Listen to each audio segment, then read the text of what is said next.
Ողջույն հարգարժան տիկնայք, պարոնայք, Ռուբեն Մեհրաբյան Talks YouTube-յան ալիքում հարցազրույց է եւ այսօրվա իմ հյուրն է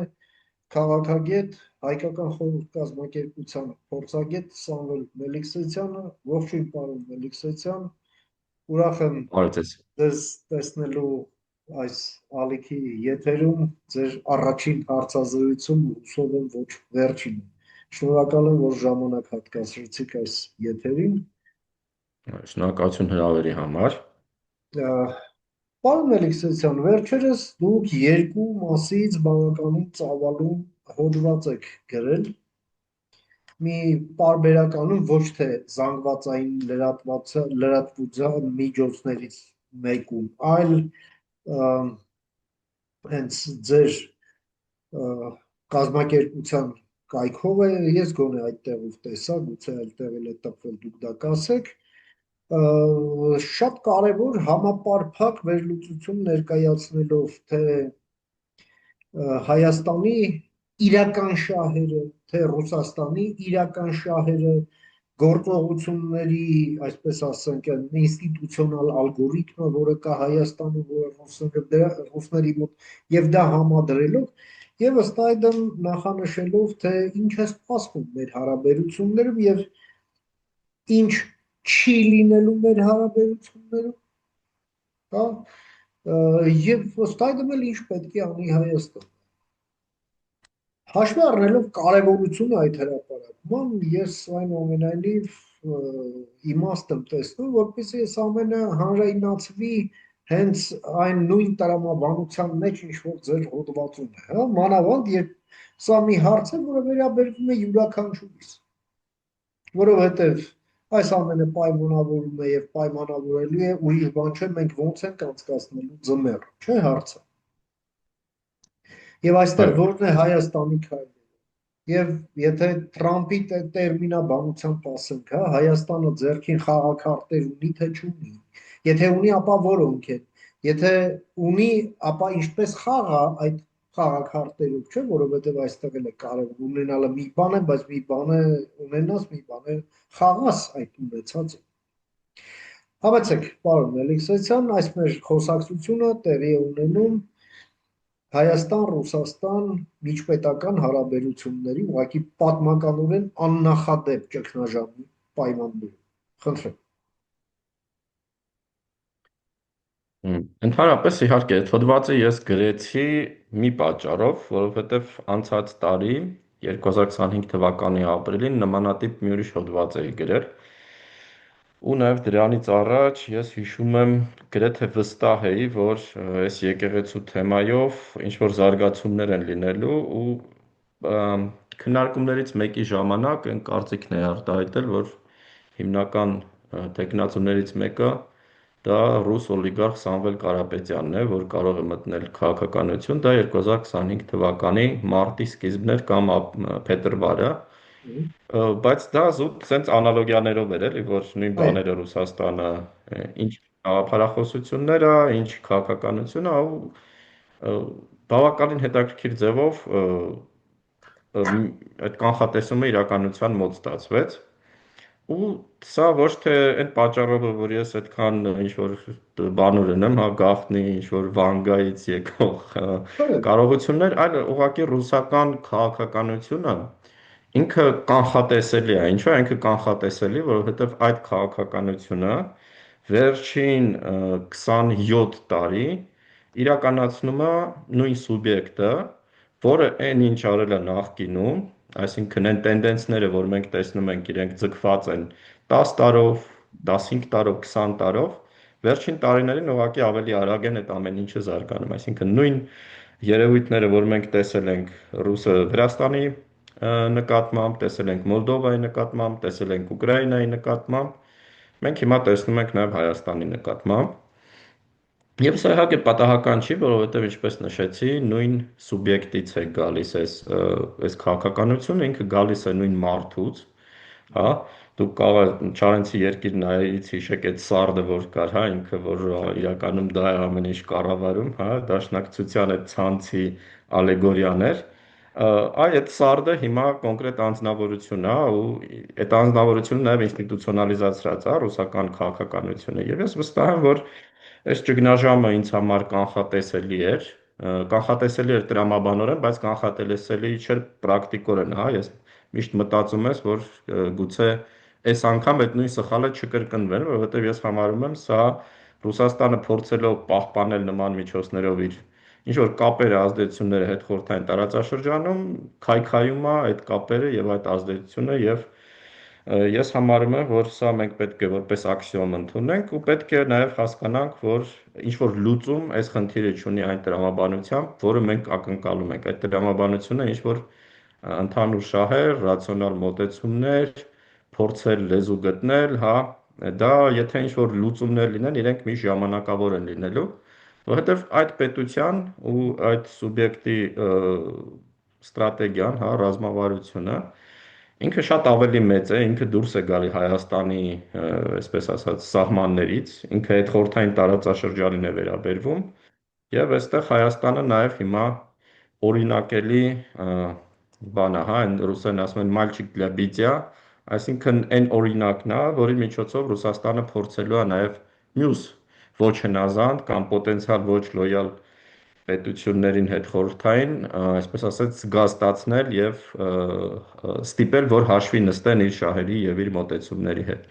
Որովհետեւ այն ինչ կատարվում է հիմա Հայաստանի հետ, նույնը կատարվում է Ղազախստանի հետ առնվազն, նույնը կատարվում է եւ կատարվել է ավելի շուտ Ուզբեկստանի, Ադրբեջանի հետ, Վրաստանի հետ, եւ սա Ռուսաստանի համար ընդհանուր առմամբ հետխորհրդային տարածաշրջանում ուկրաինական պատերազմի ֆոնին իր ազդեցության կորուստն է եւ նոր հնարավորությունները, հա, նայեք այդ 5+1 ֆորմատը, Կենտրոնական Ասիա, Եվրոմիություն, Կենտրոնական Ասիա, ԱՄՆ, մեր տարածաշրջանում ինչ զարգացումներ կան վերջի տարիներին, Եվրոմիության հետ Հայաստանի հարաբերությունը, ԱՄՆ-ի հետ Հայաստանի, Ադրբեջանի հարաբերությունը, այսինքն դրանք արդեն պատմական փոփոխություններ են եւ կարծել, որ ինչ որ տակտիկական լուծումներ կան, որ կարող են հետաձգել անխուսափելի ինչ որ շատ ավելի կտրուկ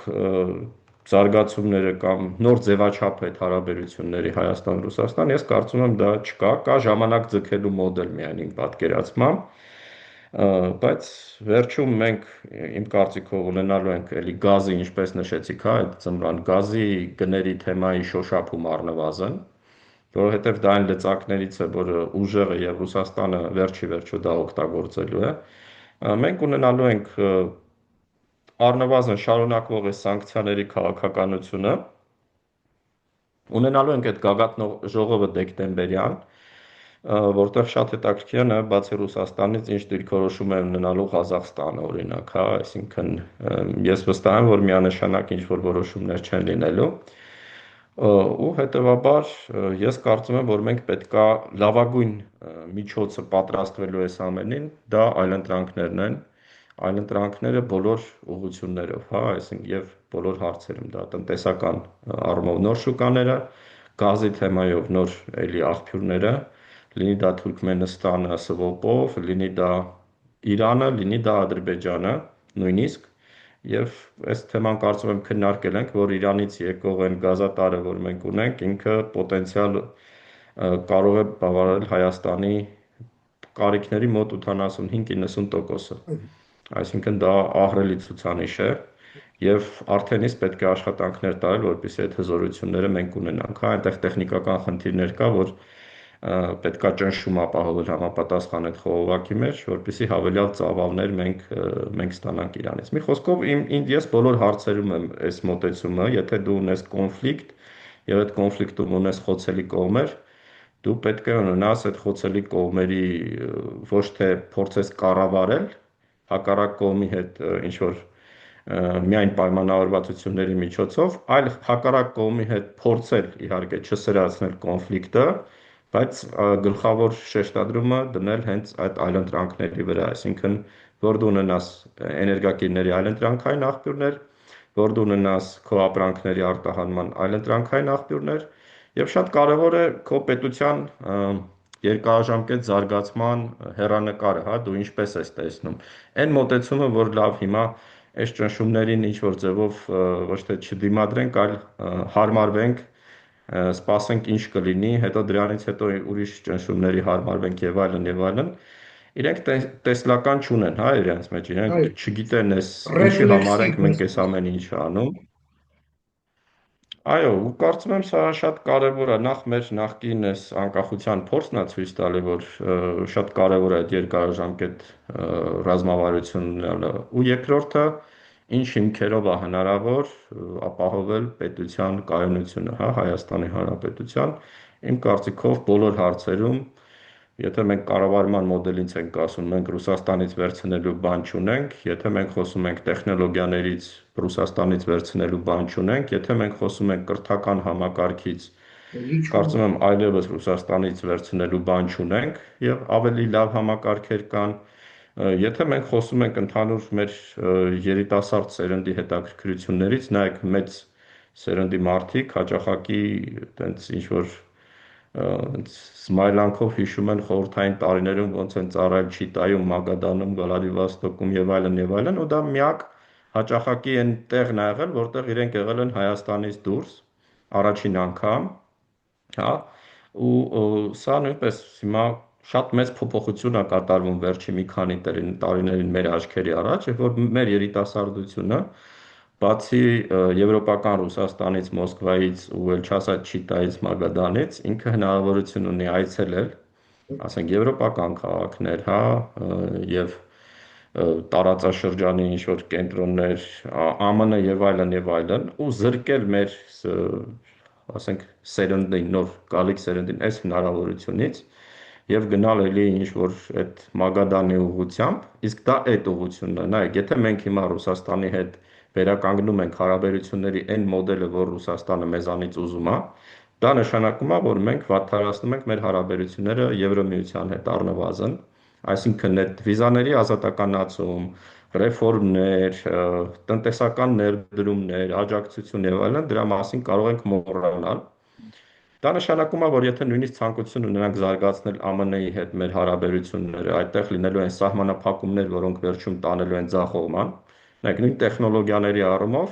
մենք հիմա մուտք ունենք շատ զգայուն տեխնոլոգիաների ամերիկյան եւ նաեւ այդ Firebird-ի դատա կենտրոնը, որ կառուցվեց, ինքը եզակի երևույթ է, հա, այդ թույլատրությունները եւ այդ ծավալները։ Եթե մենք ենթադրենք, որ վերադառնում ենք մեր հարաբերությունների այն մոդելին, որտեղ Ռուսաստանը ինչ-որ ձևով մուտք ունենա այդ տեխնոլոգիաներին եւ այլն, դա արդեն խնդիր է։ Դա նշանակում է, որ մենք ենք զրկելու այդ հերանեկարներից եւ հետեւաբար սա էլի երկարաժամկետ առումով մեր այդ հերանեկարային զարգացումներից զրկելն է։ Նույնը թրիպի հարցում ես վստահ եմ, որ Ռուսաստանը կուզենա ինչ-որ մասնակցություն,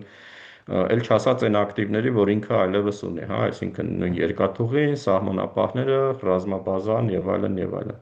Մի խոսքով մենք հասել ենք ինչ-որ դրամաբանական գծի, որտեղ, ինչպես նշեցի, իմ մոտեցումը այն է, որ մենք արդեն իսկ պետք է ունենանք այլընտրանքներ, այնպիսի այլընտրանքներ, որոնք կմինիմիզացնեն մեր հնարավոր կորուստները, հա, եւ հնարավոր, այսպես ասած, ռիսկերը։ Իսկ որոշակի բաներ լինելու են, հա, այսինքն պատկերացնել, որ ամեն ինչ հեշտ է լինելու, չգիտեմ, առանց ինչ որ եթե ոչ զրկանքների, առանց խնդիրների կարելի է դուրս գալ այս փակ ուղուց, իսկ սա փակ ուղի է, կարճաժամկետ ինչ որ ձեռքբերումներ, որ երկարաժամկետ առումով տանում են մեզ դեպի շատ վատ հեռանկարի։ Ես կարծում եմ չի լինի, բայց մենք պետք է գիտակցենք, որ երկարաժամկետ առումով այս ընտրությունը ճիշտ է ու իրականում մենք ընտրությունն էլ չունենք, որովհետև երկրորդ ընտրությունը դա ընտրություն է մեր փոխարեն եւ ոչ թե հիմա նաեւ, այլ նաեւ ապագայում, հա։ Սա այդ կոնցեպտուալ առումով։ Պարոն Մելիքսեցյան, փաստորեն կարող ենք մենք ֆիքսել հետևյալ ձևով, որ Ռուսաստանը մեզանից հիմա պահանջում է կամ ձգտում է հասնել 2 սեպտեմբերի 3-ին։ Այո, այո, ես հենց այդ սցենարն եմ ասում, դրանից հետո 13 տարի առաջ Ռուսաստանն արեց ըստ էության նույն բանը եւ այն ժամանակվա օրվա իշխանությունը որոշեց, որ նախ այլընտրանք չկա, երկրորդը որոշեց, որ նույնիսկ եթե կարելի է այդ այլընտրանքը կազմակերպել, ապա այդ ամենը ուղղակի իրենց կենսունակությունը չի բավարարի մինչև այդ այլընտրանքին հասնեն, հետևաբար ոնց որ ասում են շառից փորձանքից հեռու գնաց եւ դողացող ձայնով եւ ձեռքերով կարդաց այն հայտարարությունը, որը մենք բոլորս գիտենք։ Եվ հիմա ըստ էության մենք տեսնում ենք, որ Ռուսաստանը ոչ թե հենց այսօր է դա անում, դա վաղուց է արել։ Իսկ Գալուզինն էլ այդ ամենը սկսեց կոնկրետացնել եւ նույնիսկ ժամկետներով, այսինքն սեպտեմբերի նոր սեպտեմբերի 3-ի ժամկետները նշեց եւ Հայաստանը ըստ էության համաձայն չի։ Նիկոլ Փաշինյանը այսպես դիվանագիտական փաթեթավորում տվեց դրան, բա իրենք հավակնում են էքսկլյուզիվ հարաբերությունների, իսկ դա պարզ հայերենի թարգմանվում է որպես մեր գլխին նստել մի իրավունքի։ Եվ ասաց, որ դա անընդունելի է մեզ համար։ Ինչ է լինում հաջորդ համեցակ։ Դե ես ինչպես նշեցի, հաջորդիվ այս քաղաքականությունը շարունակվելու է, հաջորդիվ այդ հանրաքվեի պահանջը շարունակվելու է, ու իրականում այդ հանրաքվեի պահանջը ինքը պարզ է, որ սուտ պահանջ է, այնտեղ ռուսական կողմը փորձում է, որ իմ պատկերացմամբ Հայաստանը չեղարկի իր հարաբերությունների այս ձևաչափը Եվրամիության հետ, այսինքն որ մենք հրաժարվենք այն տրամաբանությունից եւ մոտ ապագայի այն պայմանավորվածություններից, որ ունենալու ենք Եվրամիության հետ։ Ու վերադառնանք, ինչպես նշեցի, իր ազդեցության գոտի, հա, սա անհնար է տարբեր պատճառներով, ու ռուսական կողմը դա նաև չի հասկանում, ու նաև իր քաղաքականության, այսպես ասած, ֆեյլի պատճառներից մեկն է ոչ միայն Հայաստանում, հետ խորհրդային տարածաշրջանում, ու հետեւաբար պետքա պետքա, ինչպես նշեցի, պատրաստ լինել, որ ճնշումը ավելանալու է, պատրաստ լինել, որ գազի գնի թեման է բարձրանալու,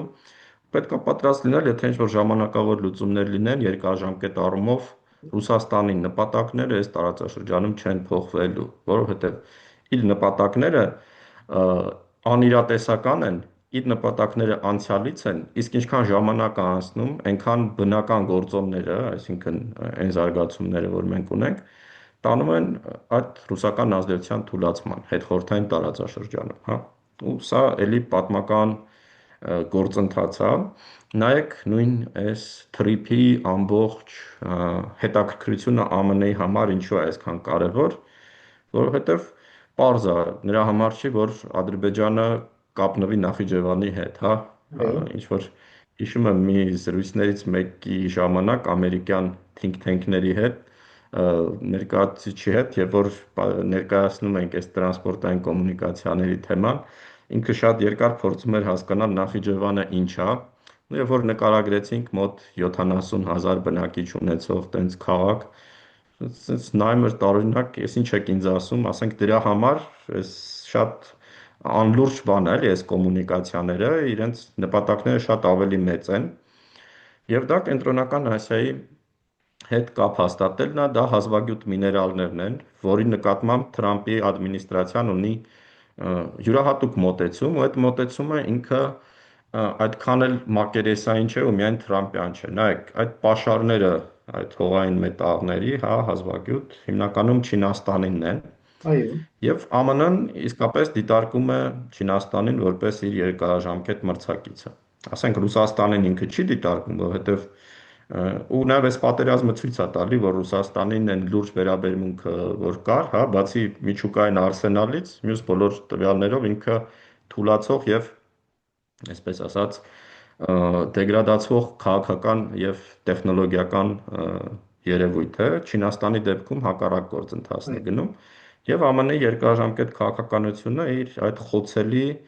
բոլոր կախվածությունների թուլացումն է Չինաստանից այս ստրատեգիական հարցերում, հա, որոնք ապահովում են, ասենք, նույնիսկ դպրոցականները ամերիկյան օգտագործում են սմարթֆոններ, որոնք արտադրվում են Չինաստանում, հա, այո, ու կան կոմպոնենտներ, որոնք հնարավոր են միայն Չինաստանից բերել, ու այս կախվածությունը իրենց համար դա վտանգավոր է։ Ու սա պատճառը, որ կա այդ թրիպի նկատմամբ հետաքրքրություն, այն երևույթը, որ ես ասում եմ ԱՄՆ-ի չհայտարարված էքսպանսիան հետխորհրդային տարածաշրջանում։ Նայեք, նախկին վարչակազմերը իրենք Ռուսաստանը դիտարկում են որպես գլխավոր հաճախակի սպառնալիքը, ավելի դեկլարատիվ առումով ավելի հակառուսական էին, բայց գործնական առումով շատ ավելի, այսպես ասած, ըմ, շատ վճռական չէին եւ շատ դանդաղաշարժ էին եւ պրակտիկ քայլերը մինչեւ հասնում էր շատ երկար ժամանակ էր հասնում, հաճախակի այդ քայլերը չէին էլ կատարվում։ Այս վարչակազմը շատ հետաքրքիր է, որ ուղիղ չի խոսում Ռուսաստանի հետ մրցակցության, բայց իրական հողի վրա շատ ավելի մեծ բան է անում, որպեսզի Ռուսաստանի հետ այդ մրցակցությունը լինի, ու հիմա այն մակարդակը հարաբերությունների, որ ունեն Ղազախստանը եւ Ուզբեկստանը առնվազն Միացյալ Նահանգների հետ, ստրատեգիական, իրենք շատ բարձր են Եվ եւ իրենք զարգացող են եւ հեռանկարային են, հա։ Եվ սա է պատճառը, որ ես վստահ եմ, որ այս գործընթացը շատ կարևոր է նաեւ Միացյալ Նահանգների համար, եւ սա նաեւ մեզ համար պատմական շանս է ռուսական ծայրագավառից դառնալ իսկապես ինչ-որ մի կարևոր ու հետաքրքիր հոսքերի, տնտեսական հոսքերի, ներդրումների կենտրոն։ Իհարկե, այստեղ կան ռիսկային տարրեր, ու հաճախակի ես որ լսում եմ այս փաստարկները, բայց կան այս վտանգները, մեկ-մեկ այնպեսի տպավորություն է ու ռիսկերը, որ վերջին 30 կամ 35 տարում մենք այդ ռիսկերը եւ վտանգները չենք ունեցել, միանշանակ ամեն ինչ դրական պոզիտիվ է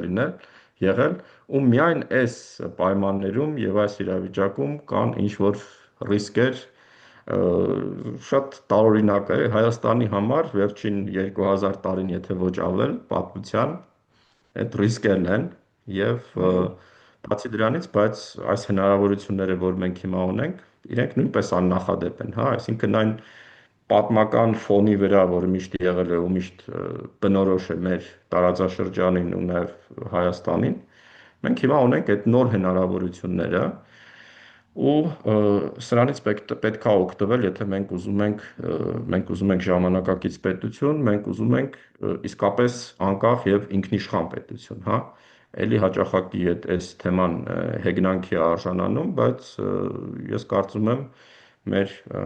ռազմավարական, այսպես ասած, սխալ հաշվարկներից մեկը 90-ականներին եղել է այն մոտեցումը, որ այդ տարածքներ ընդդեմ անկախության եւ սուվերենության, հա, ավելի լավ է մեծ տարածք ունենալ, քան լինել իսկապես ինքնիշխան սուբյեկտ, հա, բայց ասենք Յակուտիայի կամ չգիտեմ նմանատիպ այլ սուբյեկտների օրինակը ցույց է տալի, որ չի ավելի լավ է փոքր երկիր լինել, բայց լինել սուբյեկտ եւ սեփական ճակատագիրը, այսպես ասած, որոշել, քան լինել չունենալ այդ ատրիբուտները ու մեկը չունենալ այն երաշխիքները, որոնք ակնկալվում են, հա, որովհետև ամեն անգամ, երբ որ հայկական կողմը Ռուսաստանի հետ գնացել է ինչ-որ գործարքների երաշխիքներ ստանալու ակնկալիքով, ինքը կարճաժամկետ առումով խոստումներ է ստացել, երկարաժամկետ առումով ստացել է շատ ավելի վատ լուծումներ եւ շատ ավելի ռիսկային լուծումներ իր համար, հա։ Սա պատմական աքսիոմ է, ես չգիտեմ հայոց պատմության մեջ մի ժամանակաշրջան, երբ որ այս տրամաբանությունը, եթե վերցնում ենք ոչ թե ինչ-որ 1-2 տարի, այլ երկարաժամկետ որպես շահերի արտացոլում, ինքը չի աշխատել, հա։ Ինչ որ կարճ ժամանակ, երբ որ Ռուսաստանը ինչ որ խնդիրներ է ունեցել շատ հրատապ, հայկական գործոնը կարևոր է եղել, հենց այդ հրատապ շրջանը անցել է, կայուն ռեժիմը, սովորական ռեժիմը հարաբերությունների ինքը եղել է, որ Հայաստանը ամենաթույլ օղակն է, Հայաստանը ամենաանպիտան գործոնն է, ու եթե դու ունես այլ, այսպես ասած,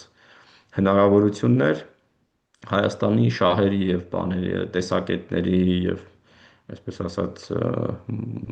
երկարաժամկետ ինչ որ շահերի հետ կարած հաշվի չնստես, հա, սա նույնպես այդ աքսիոմներից է եւ ես կարծում եմ, որ մենք այսքանը հասկանալով պետք է այդ շղթան սեփական ձեռքով կտրենք ու կարծում եմ սա այս գործընթացը մենք ունենք նաեւ բավականին ցավոտ ինչ որ գործընթացների արդյունք։ տեսեք, պարոն Ալեքսեյցյան, Հայաստանը իր այս շրջադարձը հնարավոր է դարձնում խաղաղություն հաստատելուն ուղղված գործընթաց նախաձեռնելով մեր պրոբլեմային հարևանների հետ։ Հայաստանն ակվարիումում չի ապրում։ Հայաստանը, որպեսզի ճգնաժամի կամ շոկերի չբախվի, Հայաստանը պետք է ներդաշնակեցնի իր հարաբերությունները իր բոլոր հարևանների հետ։ Դա է աշխարհագրական տրամաբանություն, այլ բան չէ։ Առնվազն աշխարհ։ Եվ հիմա այդ գործընթացը այնուամենայնիվ գնում է, էլի թեկուզ ճռռալով, բայց գնում է։ Ինչ եք կարծում, այն ամենա այսպես պիկին, հա, ապոգեին այդ ճգնաժամի, ինչ վարկ կդրսևորեն մեր պրոբլեմային հարևանները եւ ինչու։ Ես մեր պրոբլեմային հարևաններից միշտ նաև իրենց հետ շփումներում եմ այս փաստը ասել, որ այն ինչ կատարվում է հիմա, սա նաև մեր ժողովուրդների, երկրների հասունության թեստ է։ Ինչքանով ենք մենք պատրաստ սեփական ճակատագրի մասին որոշումները վերցնել մեր ձեռքը, ինչքանով ենք պատրաստ դուրս գալ այն պրիմիտիվ նախնադարյան կոնֆլիկտի կաղապարներից, որի մեջ անցել ենք ու ցավոք սրտի դարձել ենք շատ աշխարհում երևի օրինակելի վատ տարբերակ, ինչպես կոնֆլիկտը կարող է լինել, հա, տոտալ էթնիկ զտումներով, տոտալ այդ մյուս փոքրամասնությունը վռնդելով երկրի սահմաններից, ինչ որ պրիմիտիվ քարոզչությամբ, քսենոֆոբիայով եւ այլն եւ այլն, հա։ Ու այս փուլից իհարկե պետք է դուրս գալ, որովհետև մենք նույն նավակում ենք, իրանք էլ են դա հաճախակի ասում, որ մենք նույն նավակում ենք, բայց կա իներցիա ու կա կոնֆլիկտից ժառանգած ինչ որ տենց կարծրատիպեր, որ ցավոք սրտի շատ դժվար է հաղթահարել ու միշտ այն մարդկային երևի պատրանքը կա, որ հիմա ես հզոր եմ, հիմա ես հաղթած եմ ու մի քիչ էլ մի հատ էլ այդ ազարտ, գիտեք, այդ խաղամոլների մոտ է, չէ՞ դա, եւս մեկ անգամ փորձեմ նույն խաղը, կարող է ավելի շատ շահեմ, այդ չկանգնել այն կետի վրա, որտեղ դու արդեն շահած ես, ու որտեղ բոլորը կարող են շահել, սա այդ ամենամեծ վտանգներից մեկն է, որ մենք ունենք, բայց ես կարծում եմ մենք այդ առումով բավականին կառավարելի ենք դարձրել ամենածայրահեղ ռիսկերը, որ կար Ադրբեջանից եւ կար Թուրքիայից, որ արդեն իսկ ունենք ինչ որ գործընթացներ, որտեղ կան զարգացումներ, ու միայն ես այստեղ իմ մտածում այն է, որ տեմպերը պետք է ավելի արագ լինեն ու որոշումները ավելի վճռական, բայց որ մենք կարող ենք վերադառնալ ինչ որ կոնֆլիկտի այն փուլերին, որ ունեցել ենք մինչև 2023 թիվը կամ 24 թիվը, ես կարծում եմ այլևս մոտ ապագայում առնվազն դա հնարավոր չէ։ Եվ սա արդեն ձեռքբերում է, ու սա է պատճառը նաև Հայաստանը ինչու է ունակ այս քաղաքականությունը նաև վարել Ռուսաստանի հետ։ Բայց այդ հավելյալ պաշտպանվածություն ունենալու համար եւ հավելյալ, այսպես ասած, վճռականություն մեզ իհարկե այդ աջակցությունն է պետք, մեզ պետք են բաց սահմաններ Թուրքիայի հետ, որպեսզի մենք ունենանք մատակարարման եւ կոմունիկացիաների նոր ուղղություններ, ճանապարհներ, մեզ պետք է էներգակիրների մուտք Ադրբեջանի միջոցով, նույնիսկ ճգնաժամային գուցե կարճաժամկետ, մեզ պետք է նաև այդ հասարակությանն է պետք այդ վստահությունը, որ այս կոնֆլիկտը ավարտված է, որ այս կոնֆլիկտի ավարտը նաև շահավետ է Հայաստանի համար, որովհետև այդ ընկալումը չկա մինչև հիմա։ Պետք է անկեղծ լինենք, մեր հասարակության երևի մեծ մասը մինչև հիմա շատ հոռետեսական է այս կարգավորման գործընթացի նկատմամբ եւ կարծում են, որ սա ինչ որ դաթարա փոթորիկից, հա, ինչ որ հերթական փոթորիկից առաջ ու նաեւ չեն հասկանում, որ այս իրավիճակը կարող է շատ շահավետ լինել, որ կարող է օգտակար լինել, որ կարող է օգտակար լինել նաեւ Ադրբեջանի համար եւ կոնֆլիկտը միակ ճանապարհը չի, որի միջոցով Ադրբեջանը կարող է հասնել մաքսիմազացնել իր ինչ որ պետական շահերը, դուք որ նայեք կանխատեսումները վերջին տարիների, հա, տնտեսական աճի, դուք կտեսնեք ինչ տեմպերով է Ադրբեջանում այդ տնտեսական աճի տեմպերը վերջին 2016 թվականից եւ Հայաստանում, Վրաստանում ու երկարաժամկետ առումով սա իհարկե նույնպես խնդիր է Ադրբեջանի համար ու այս կարգավորումը, որին Ադրբեջանը գնում է, այս կոմունիկացիաներով շատ իրենց տարվածությունը, հա, եւ նույնիսկ տենդագին, հա, տարվածությունը Ֆիքսացիան ինքը նաեւ պատճառ ունի, այո, այո, դա պատճառներից մեկը հենց նաեւ որ Ադրբեջանը փորձում է նոր փոխել տնտեսական մոդելը, պետության մոդելը նավթագազային այդ հա բանից հիմքից տեղափոխել կոմունիկացիաներ, միջազգային տրանզիտ եւ միջազգային ներդրումներ բերել իր տարածք եւ հենց այստեղ մենք այդ ընդհանուր շահեր ունենալով կարծում եմ ինչպես նշեցի ես համարում եմ, որ այն ռիսկերը, որ մենք ունեցել ենք նախկինում, այլևս չկա պատերազմի ինչ որ սցենար մոտ ապագայում, Անմիջական է։ չկա էլի կոնֆլիկտի սրացման սցենար եւ միակ թեման, որից կարելի է դժգոհել, դա կարգավորման եւ այդ կոնֆլիկտի ժառանգության հաղթահարելու դանդաղ տեմպերն են կամ մեկ-մեկ ինչ որ հռետորային շահարկումները, հա, հայտարարությունները պրոբլեմատիկ, այդ Արևմտյան Ադրբեջան, չգիտեմ, կապիտուլյացիա, Զանգեզուրի միջանցք եւ այլն եւ այլն։ Դրանք ռելիկտներ են, այսինքն մնացուկներ են, բայց իրենք թունավորում են ընդհանուր միջավայրը եւ էլի ինչ որ ժամանակ է պետք, որ հակառակ կողմը դա հասկանա, հա։ Շատ շնորհակալ եմ, պարոն Մելիքսեցյան, ձեր այս շատ կարևոր դիտարկումները եւ գնահատականները մեր Ռուբեն Մehrabian Talks ալիքի հետևորդներին ներկայացնելու ձեր այս առաջին հարցազրույցով, որի հրավերը դուք ընդունեցիք, եւ հետևենք դեպքերի ընթացքին, նաեւ ձեր մասնակցությամբ, հուսով եմ սա վերջին հարցազրույցը չէ, այս խոսակցությունը դեռ իր շարունակությունը պետք է ունենա, որովհետեւ դեպքերը սրընթաց են զարգանում եւ ոչ թե գծային, այլ կալեյդոսկոպիկ, այսպես, եւ շատ կարեւոր է լինել ժամանակին համահունչ եւ համաքայլ։ Շնորհակալ եմ։ Ամենայն բարիք։ Շնորհակալ եմ հրավերի համար եւ հաջողություն ձեր ալիքին։ Շնորհակալ եմ։